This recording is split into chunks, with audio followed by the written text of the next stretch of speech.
नाज़रीन, दुनिया की तवानाई की सियासत में अब एक नया मोड़ आ चुका है, जहां हर मुल्क अपनी एनर्जी सिक्योरिटी को स्ट्रॉन्ग करने के लिए नई डायरेक्शंस तलाश कर रहा है। और पाकिस्तान के लिए भी ये लम्हा फैसला कुन है। क्या हम रवायती ज़राए से बंधे रहेंगे या नए मौक़ों की तरफ कदम भी बढ़ाएंगे? इसी पस मंज़र में अमरीकी खाम तेल की दरामद एक नहायत अहम ऑप्शन के तौर पर सामने आ रही है। अमरीकी खाम तेल अपनी नौइयत में लाइट स्वीट क्रूड कहलाता है। इसका मतलब ये है कि इसमें सल्फर कंटेंट बहुत कम है और डेंसिटी नहायत हल्की होती है, जिससे रिफाइनिंग के दौरान ज़्यादा मिकदार में डीजल, पेट्रोल और एविएशन फ्यूल जो है ना वो तैयार किया जा सकता है।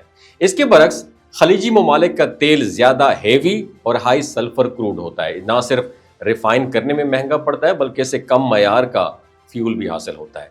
पाकिस्तान में मौजूद जदीद रिफाइनरीज जैसे पार्को और साइनर गायको टेक्निकल तौर पर अमरीकी खाम तेल को बआसानी प्रोसेस करने की सलाहियत रखती हैं। पार्को रिफाइनरी रोजाना तकरीबन 1 लाख बैरल, जबकि साइनर गायको रिफाइनरी 1,50,000 बैरल से जायद की गुंजाइश रखती है।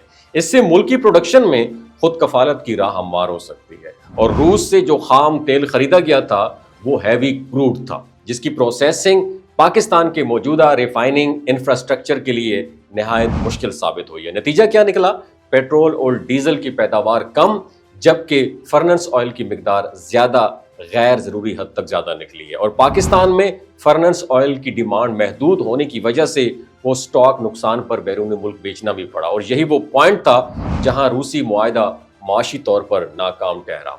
अब अगर पाकिस्तान अमरीकी तेल की तरफ रुख करे तो एक मोहतात तखमीने के मुताबिक सालाना $700 मिलियन की बचत मुमकिन है।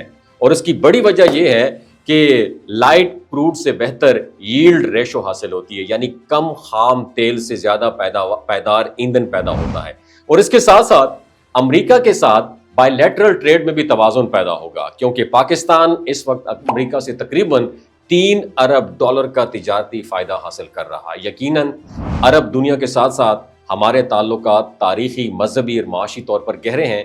और खलीजी ममालिक में 50 से 60 लाख पाकिस्तानी रोजगार हासिल किए हुए हैं, जो हर साल $15 बिलियन से जायद रेमिटेंस वतन पाकिस्तान भेजते हैं। और यही वजह है कि पाकिस्तान मुकम्मल तौर पर खलीजी तेल से दस्तबरदार नहीं हो सकता। ताहम एक बैलेंस्ड एनर्जी पॉलिसी इख्तियार करते हुए मुल्क ये तय ज़रूर कर सकता है कि तेल का कुछ हिस्सा अमेरिका से और कुछ हिस्सा खलीजी ममालिक से दरामद किया जाए। और ये पॉलिसी पाकिस्तान के लिए डुअल एडवांटेज रखती है। और एक तरफ बेहतर मयार का यूरो 5 और यूरो 6 जो है कंप्लीट जो फ्यूल है वो मकामी सतह पर दस्तयाब होगा, और दूसरी तरफ अमेरिका के साथ सफारती और तिजारती ताल्लुकात में भी बेहतरी आएगी। फिलहाल पाकिस्तान तकरीबन $16 बिलियन सालाना तेल पर खर्च करता है, जिसमें 11 बिलियन खाम और 5 बिलियन रिफाइंड मसनूआत शामिल हैं। और अगर अमरीकी खाम तेल को इस्तेमाल में लाया जाए तो यही ज़रूरत कम लागत और ज़्यादा प्रोडक्शन के साथ पूरी की जा सकती है। नतीजा ये है कि पाकिस्तान के लिए अब वक्त आ गया है कि वो अपनी तवानाई की पॉलिसी में डाइवर्सिफिकेशन लाए, ना सिर्फ खलीजी ममालिक पर डिपेंड कम करे बल्कि आलमी मार्केट में अपनी जगह एक स्टेबल और स्ट्रेटेजिकली इंडिपेंडेंट एनर्जी प्लेयर के तौर पर बनाए। यही वो रास्ता है जो मुस्तकबिल में मईशत, तवानाई और सफारत तीनों मैदानों में पाकिस्तान को खुद मुख्तारी की तरफ लेकर जा सकता है। आपकी क्या राय है? नीचे कमेंट सेक्शन में जरूर बताइएगा। शुक्रिया।